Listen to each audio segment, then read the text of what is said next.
Olá, eu sou o Valério do canal Trabalhando para o Futuro. Hoje nós vamos estar fazendo um estudo do capítulo 13, Convocação Familiar, do livro Libertação, psicografia lá do André Luiz, né? Através do Francisco Cândido Xavier. Antes disso, vamos até lembrar para vocês, né? Dê um like, é de graça, para vocês é de graça e ajuda muito o canal. Ajude de certa forma, trabalhando para o futuro, né? Cada um tem que fazer a sua parte. Bom, vamos pensar aqui. É muito interessante o estudo do livro. O livro Libertação, ele é muito bom. Trata muito de questões assim de desobsessão, de tratamento, para a pessoa entender que não é simplesmente fazer uma oração e num passe de mágica tudo é resolvido. Não acontece dessa forma. Esse livro serve para dar uma noção disso aí. Então no nosso canal a gente já tem vários capítulos, né? Cada capítulo um vídeo. Então esse é o 13, ainda tem a introdução, então já a gente vai estar fazendo o 14º vídeo sobre essa questão aí. Bom, eu fiz um resumo, né? Como sempre, fiz um resumo. Vou ler o resumo e vamos comentando. Mas é muito importante você dar uma estudada, né? É muito importante. Então vamos lá. Capítulo 13, Convocação Familiar. Lembrando que a equipe que está com o André Luiz é o Gúbio, que é o mentor, né? O próprio André Luiz e o Eloy. É como se fosse um estágio, né? É como se fosse Gúbio preparando trabalhadores para saber como fazer, o que fazer, né, em situações semelhantes. Capítulo 13, Convocação Familiar.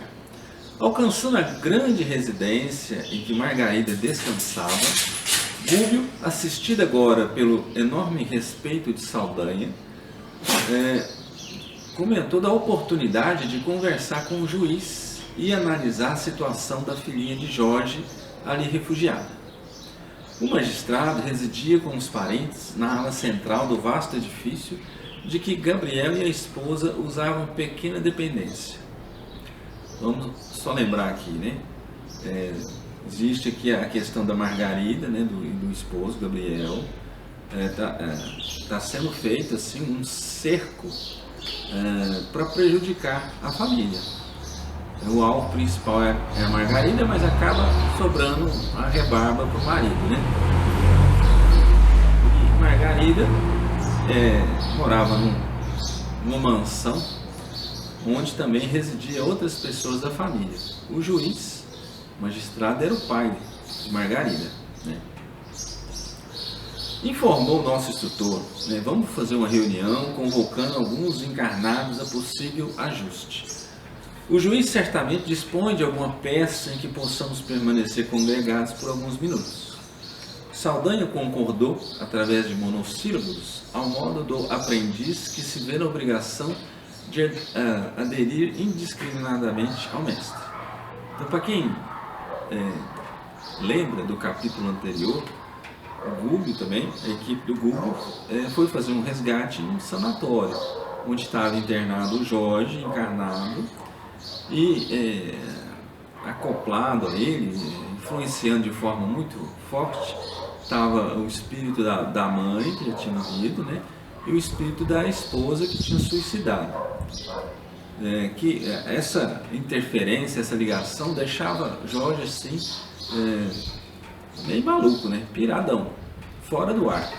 Então foi recolhido os espíritos das duas mulheres, levado para o hospital para tratamento, e agora o Gúbio tinha resolvido auxiliar naquela questão do filho Jorge, que estava preso ali por determinação judicial, né? Aí a gente lembra até aquela perguntinha do livro dos Espíritos, né? Os Espíritos nos influenciam? Sim, na verdade são eles que vos dirigem. Então o que está acontecendo aqui? O Gúbio vai provocar uma reunião com os envolvidos encarnados, né? Vão desdobrar esses espíritos e vão estar conversando com esses espíritos para estar podendo achar uma solução para essa situação aí. O juiz julgou o processo do Jorge, condenou, colocou ele na prisão e ele acabou indo parar nesse sanatório lá, devido à perturbação que os espíritos da mãe e o espírito da esposa estavam provocando com ele, né? Bom, então vamos lá. O som do magistrado não poderia ser tão calmo quanto desejaria, em virtude do grande número de entidades sofredoras que lhe batiam as portas internas. Algumas rogavam socorro em altos brados, a maioria reclamava justiça. Então, pensa aqui, o cara era juiz há mais de 20 anos, julgava e dava um veredito, né? Condenava ou absolvia, dentro da sua função, é a função dele. Mas o que acontece aqui? Dentro da casa dele, isso pode acontecer com a gente também, né? Mas dentro da casa dele, do palácio, quem vê só a beleza, né, não vê o que está acontecendo lá dentro. Mas dentro da casa dele, grande número de entidades sofredoras. Não era uma, duas, três, 10, era grande número de entidades sofredoras que batiam as portas internas, né? Algumas rogavam socorro em altos brados, a maioria reclamava justiça, porque foi condenado pelo juiz, achava que o juiz tinha dado uma condenação assim, meio que imprópria, né? Que ele não merecia isso, e aí eles estavam ali prontinhos para reclamar desse tipo de coisa.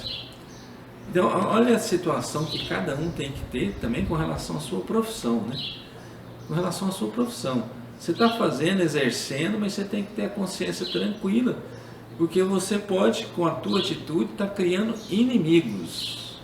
Inimigos são obsessores, né? Eles se tornam obsessores e depois eles voltam para cobrar aquilo que eles estão achando que foram injustiçados. É melhor a gente criar amigo, né? Dentro das possibilidades, entre escolher o inimigo e o amigo, é melhor criar amigo. Ou tratar, pelo menos, no mínimo, todos com respeito, né? Com equilíbrio, com harmonia, para não ter problemas, para não ter aumentado assim, o nosso karma. Aí Saldanha, né, notificou: este Alencar, irmão de Margarida e perseguidor de minha neta. Alencar, ele era como se fosse um chefe de obsessores que estava atuando na vida de Margarida, prejudicando, hipnotizando, colocando ovoides, aparelhos, esse monte de coisa aí para prejudicar. Mas como o Gúbio auxiliou o filho, a esposa, a nora, ele passou a ver o Gúbio assim de uma forma diferente, passou a ajudar também, querer ajudar, querer mudar de atitude. Vai indo, o mal cansa. Ele cansando, você cansando do mal, você quer mudar de atitude, fazer outra coisa. Este Alencar, irmão de Margarida e perseguidor de minha neta. Em torno, inalava-se o hábil hálito viciado, percebendo-se que o jovem procedia de grandes libações. Todas as noites, comentou Saldanha preocupado, procura abusar de nossa pobre menina. Efetivamente, Saldanha, esse rapaz se revela possuído de forças degradantes e precisa de colaboração enérgica que o auxilie a buscar higiene mental. Ministrou-lhe passes magnéticos dos olhos visuais. Alencar retirou-se, algo cambaleante, para a câmara de dormir. Fez ele ficar com sono, né? De pálpebras semicerradas. Então vamos pensar aqui. Primeiro, essa questão do hálito viciado. A gente demonstra a nossa evolução em nós mesmos. Então o espírito que conhece, que tem a técnica, que pode ser evoluído ou menos evoluído moralmente, mas que tem a técnica, ele consegue observar em qualquer um de nós a nossa evolução ou a nossa falta de evolução.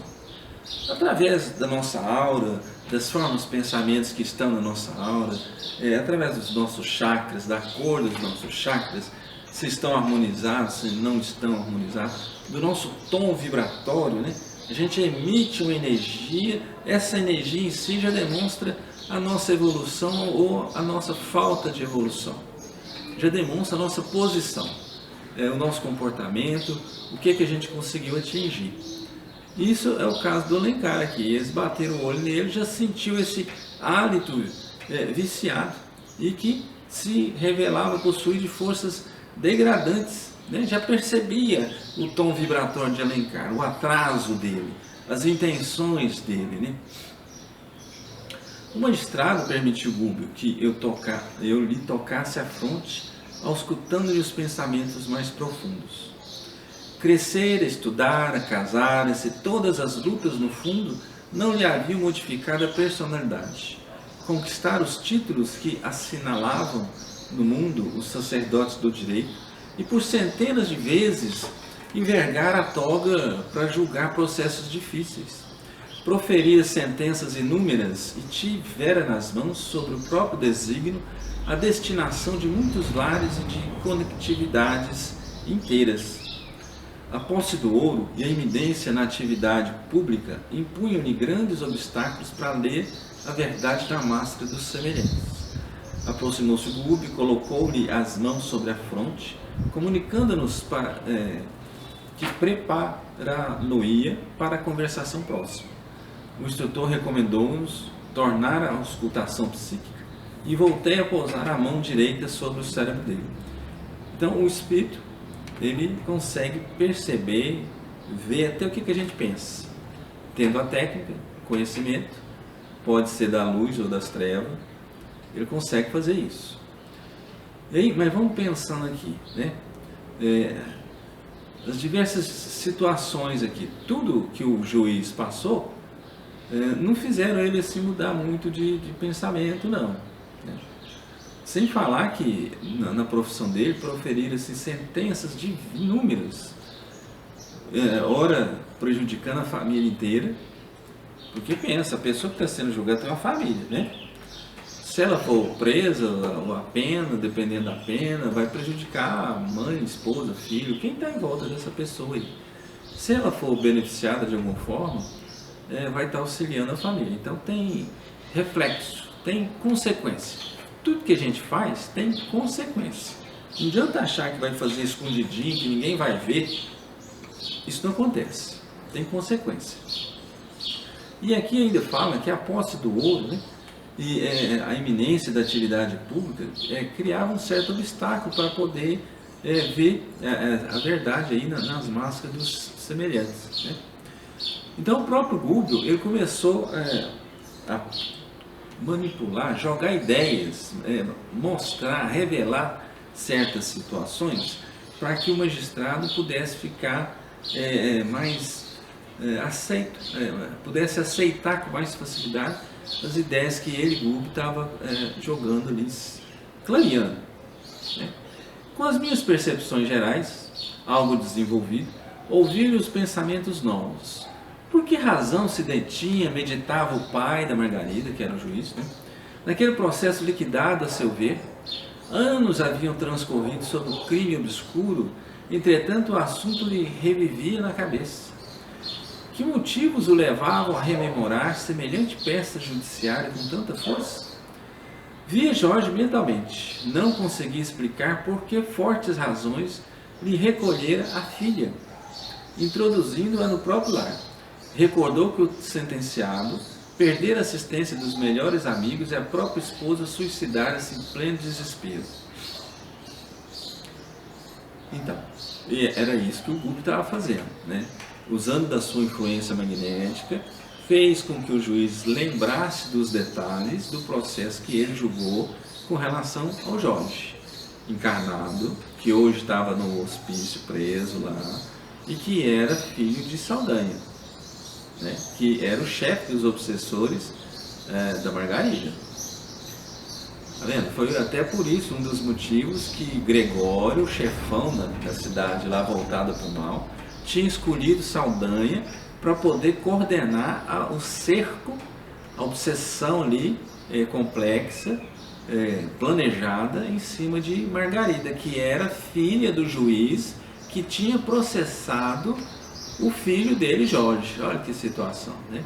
A gente às vezes acha que não tem relação as coisas, está tudo relacionado, né? tudo relacionado.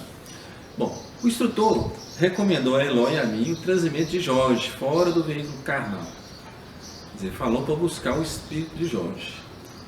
Administrei-lhe ao organismo perispiritual recursos fluídicos reparadores e transportamos-lo à residência indicada.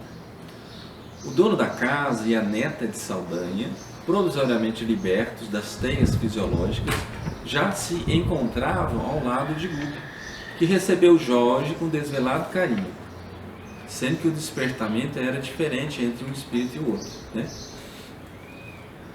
Então, vamos perceber as situações. Quer dizer, isso aqui está acontecendo com o juiz, mas muito provavelmente pode ter acontecido com a gente já algumas vezes, ou pode vir a acontecer quando os irmãos espirituais, aqueles que nos orientam, os nossos mentores, os espíritos de luz, eles querem tentar clarear um pouco para nós. Muitas vezes é feita assim, reuniões como essa para poder passar as informações. E depois a gente esquece, né? Mas depois vem a questão da intuição, das ideias, e para a gente mudar de atitude, mudar de comportamento. Então os espíritos nos influenciam sim a todo momento. Igual tem essa reunião que está acontecendo aqui para o bem, para a luz, para ajudar. Existem outro tanto de reuniões que acontecem para o mal. O chefe das trevas lá busca as pessoas interessadas, que eles querem coordenar por algum motivo.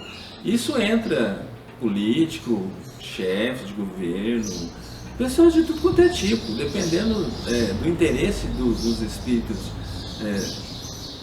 da não-luz.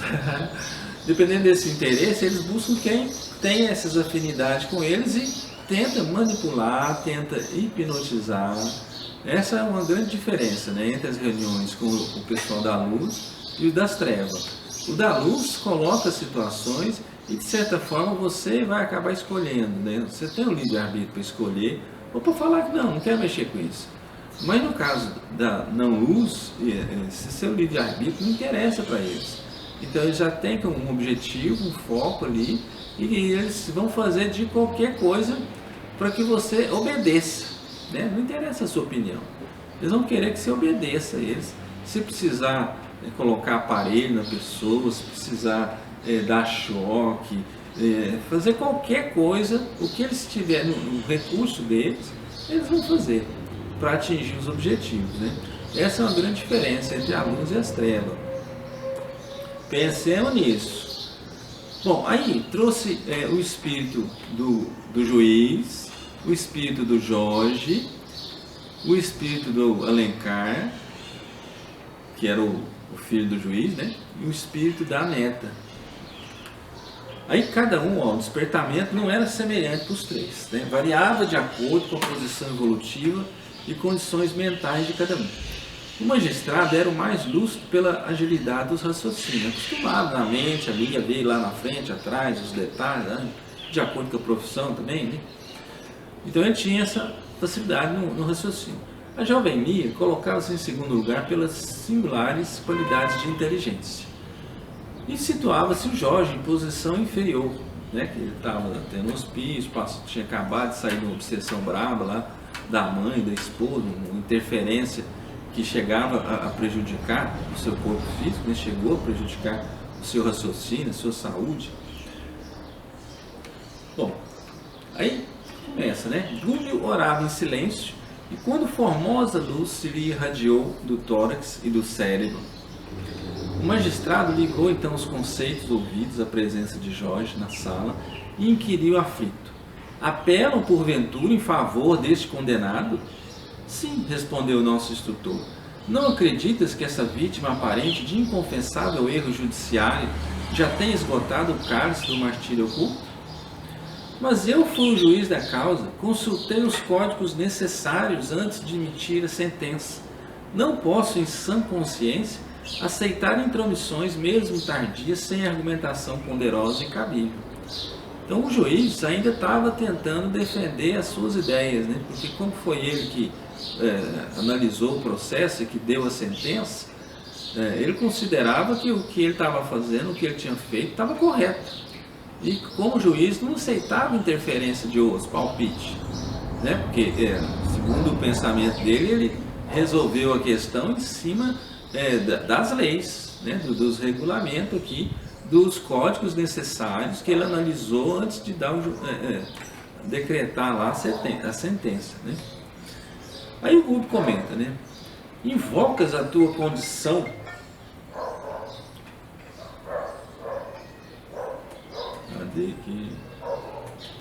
Invocas a tua condição de sacerdote da lei para esmagares o destino de um trabalhador que já perdeu tudo quanto possuía? Referes-te ao título que a convenção humana te conferiu. Não me pareces amoldado aos sublimes fundamentos de tua elevada missão do mundo, por entender na administração fiel um caminho de aprimoramento. Acreditas haja o teu raciocínio acertado em todos os enigmas da cena? Terás agido imparcialmente em todas as decisões? Todos nós, na estrada multissecular do conhecimento edificante, muitas vezes colocamos o desejo acima do dever. Então começa o Gubbio aqui fazendo algumas reflexões para fazer com que o juiz repense, analise a situação, né? Acredita que o teu raciocínio é acertado em todos os enigmas? Quer dizer, você sempre fez as coisas certas? Nunca fez nada errado? Se a gente hoje está tentando acertar, você pode ter certeza que o nosso passado, em outras reencarnações, às vezes nem nessa reencarnação, mas em outras reencarnações, como faz parte do processo de evolução, em outras reencarnações, com certeza a gente fez muita coisa errada, aprendemos com isso, estamos aprendendo ainda, estamos melhorando, a lei de evolução está funcionando sempre. Mas é bom lembrar que ela trabalha muito de perto aí com a lei de ação e reação, lei do amor, lei do trabalho, várias leis divinas criadas para facilitar o nosso desenvolvimento, a nossa evolução. Juiz, continuou Gubbio, não fosse a compaixão divina que te concede ao ministério diversos auxiliares invisíveis, amparando-te as ações, por amor à justiça que representa, e as vítimas dos teus erros involuntários não te permitiriam a permanência no cargo.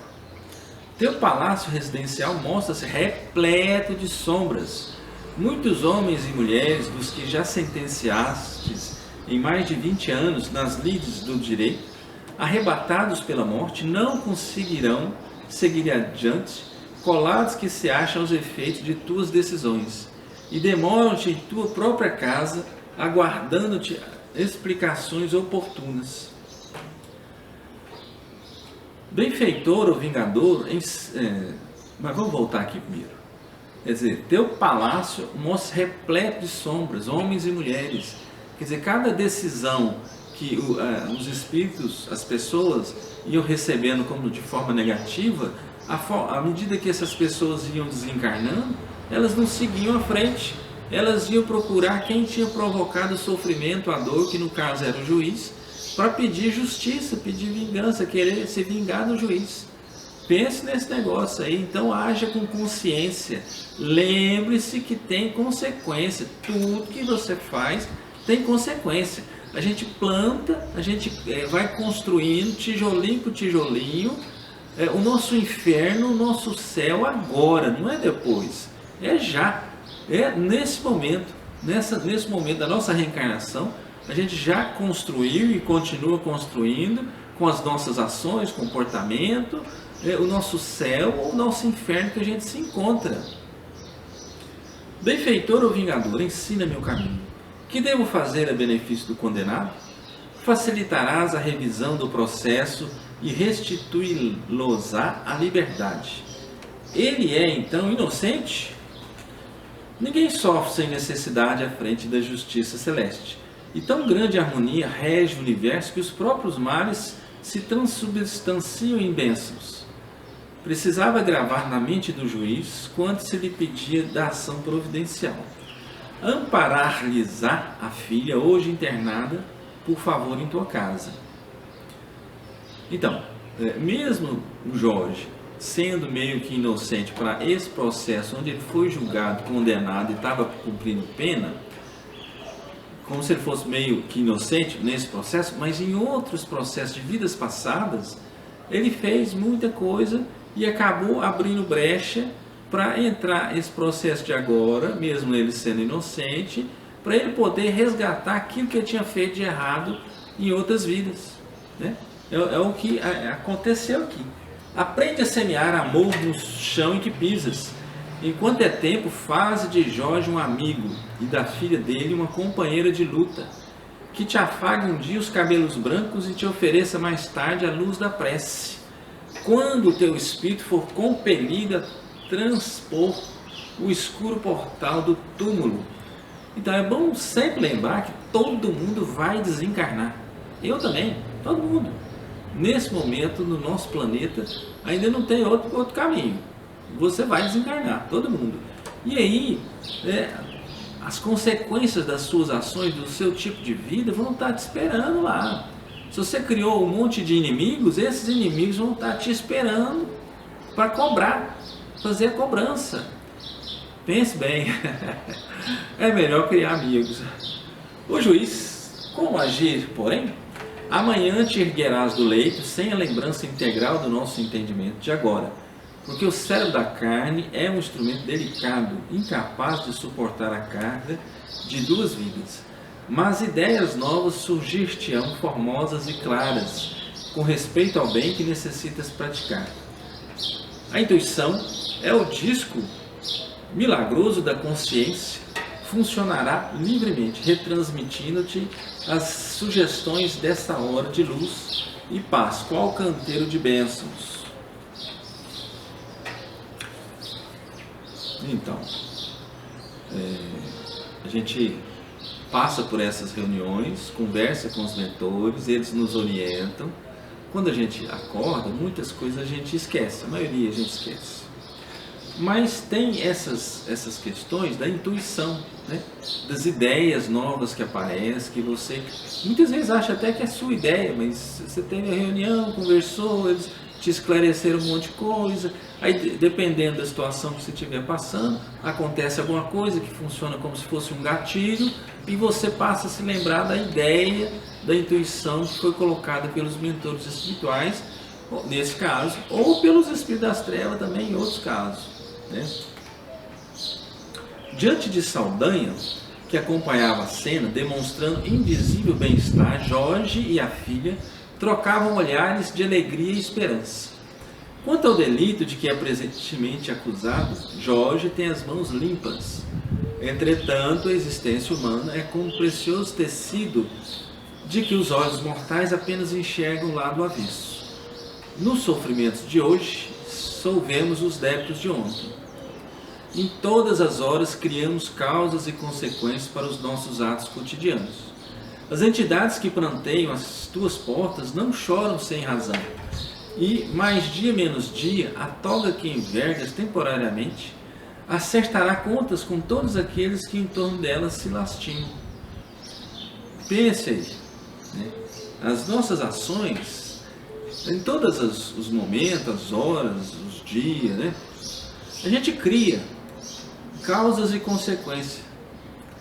Você cria, faz alguma situação e vai ter consequência essa situação. Depois se você cria um buraco, você vai ter que tapar esse buraco. Se você desvia alguém para um mau caminho, num determinado momento essa pessoa vai aparecer na tua frente para você poder orientar essa pessoa no caminho certo. Se você rouba, passa a mão no dinheiro, em coisas que não são suas, depois essa pessoa vai acabar se aproximando de você, se não for nessa reencarnação, é em outra. Vai se aproximar de você, às vezes até muitas vezes como filho, como parente, esposa, marido e tal, para que você possa usar o seu dinheiro, a sua condição, os seus talentos, para colocar essa pessoa no caminho do bem de novo. Então tudo tem consequência, né? Tudo tem consequência. E aqui ainda destaca aquela situação, e a hora que você desencarnar? Aí a toga do juiz não vai te segurar, não vai salvar. Você vai estar lá no mundo espiritual como os outros. Você está acabando de chegar, está confuso, não sabe direito das coisas, e os outros já estão lá há algum tempo, com mais experiência, mais conhecimento, mais energia, poder, né? E eles vão estar cobrando de você o que eles consideram como sendo injustiça. Então, o Gubbio, com a sua evolução, tinha aquela capacidade, facilidade em auscultar, em analisar a pessoa, o juiz, e identificar nos arquivos mentais do juiz o que ele tinha sido em outra vida. Então identificou que o juiz tinha sido um senhor de escravos, com muitos escravos, e que inclusive Jorge tinha sido um desses escravos, né? E aí descreveu toda uma situaçãozinha aí. Bom, chegado ambos à tarefa de paternidade, teu filho de ontem e de hoje lhe transviou a filha do pretérito de agora. Determinaste medidas condenáveis que culminaram no insofreável desespero de Jorge em outros tempos, o qual, desarvorado e semilouco, não somente roubou a vida do corpo de teu filho, que lhe invadira o santuário doméstico, mas também a própria existência, suicidando-se em dramáticas circunstâncias. E aqui te encontras de novo diante do condenado, junto do qual sempre te inclinaste antipatia gratuita. E ao lado da jovem a quem prometeste amparar por filha muito querida ao coração. Mas antes vamos voltar aqui num detalhezinho aqui, que os diversos escravos, né, que tinham trabalhado, que eram escravos do juiz, do senhor de escravos na outra existência, muitos desses escravos estavam trabalhando como funcionário no escritório do juiz ali, assessorando ele, né? E o juiz, de certa forma, que antes foi responsável pelo infortúnio, né, desses escravos, agora estava sendo responsável na questão de orientar a progressão profissional, de auxiliar esses profissionais que trabalhavam com ele. Está vendo as consequências? Você desviou alguém, agora você está tendo que colocar a pessoa no lugar de novo, orientar, auxiliar essa pessoa de novo. Então, foi comentado aqui também algumas situações que aconteceram com o Jorge, né? Inclusive de ter matado o filho do antigo senhor de escravo, né? Porque invadiu a casa dele, e também por ter suicidado. Escravidão é um negócio que, né, vamos dar licença. Hoje em dia, século XXI, em plena expansão de consciência, fase de transição planetária, passando de expiação e provas para planeta de regeneração, não cabe mais um pensamento desse da gente escravizar outra pessoa. Hoje modifica-se assim o tipo de escravidão. Não é mais como antigamente, né, no chicote, aquele negócio todo, mas coloca-se muitas vezes uma carga excessiva de trabalho, fica exigindo demais ali, como se fosse o chicote em cima das costas da pessoa, para que a pessoa produza mais e mais e mais.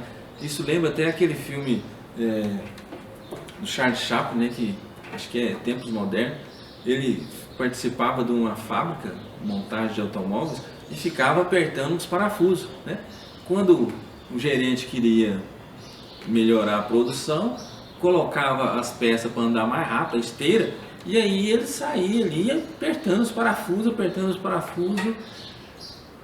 sem pensar, só reagindo. Na hora que terminava o serviço do trabalho lá, que ele saía para ir embora para casa, ele estava lá com aquele tique de apertar os parafusos. Então a gente tem que pensar um pouco nessas questões aí, para que a gente não seja também quem está provocando esse tipo de escravidão nos outros, né? Porque lembrando que tudo tem consequência. Você escraviza alguém hoje, depois você vai passar por situação semelhante aí, né? Bom, Alencar e sua pupila serão atraídos à bênção do matrimônio. Todo bem praticado felicitará a ti mesmo, porquanto outro caminho para Deus não existe, fora do entendimento construtivo, da bondade ativa, do perdão redentor. Então, o Gubbio já estava dando as orientações. O Alencar, que era o filho do juiz, mais a pupila aqui, que era a neta da de Saldanha, que trabalhava como doméstica, inclusive, na casa do juiz, serão atraídos à bênção do matrimônio. Olha as consequências de novo. Não prejudicou? Agora vai ficar junto ali para aprender a cuidar um do outro, hein? Magistrado, vimos-lo levantar sem lágrimas cambaleante.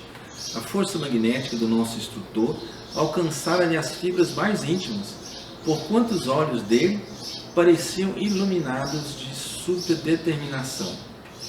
Abeirou-se de Jorge, estendeu-lhe a destra em sinal de fraternidade. Deixa eu ver. Que o filho de Saldanha beijou, igualmente em pranto. Em seguida cercou-se da jovem, abrindo os braços acolhedores, e exclamou comovido: serás minha filha, doravante para sempre. Então, além do Gubbio ir falando, orientando, explicando, ele também ia usando a força magnética, no caso do Gubbio, uma força magnética positiva, para que essas ideias ficassem assim, bem gravadas na cabeça, no cérebro do juiz, para que ele tivesse condição de se lembrar depois, através da intuição, através de algum gatilho que acontece alguma coisa e ele lembra de determinada situação, né? A força magnética. Essa força magnética, a pessoa, o espírito, ela atinge isso trabalhando, né? Fazendo, exercitando ela, exercitando. Saldanha. O Saldanha comentando, né? Nunca pensei em encontrar noite tão gloriosa como esta. Ia desmanchar-se em palavras de reconhecimento, mas Gubbio com naturalidade obrigou a reajustar-se, acrescentando: Saldanha, nenhum júbilo depois do amor de Deus é tão grande quanto aquele que recolhemos num amor espontâneo de um amigo. Pois é, isso assim lembra sempre a questão das consequências, né? E pensa aqui também uma situação, porque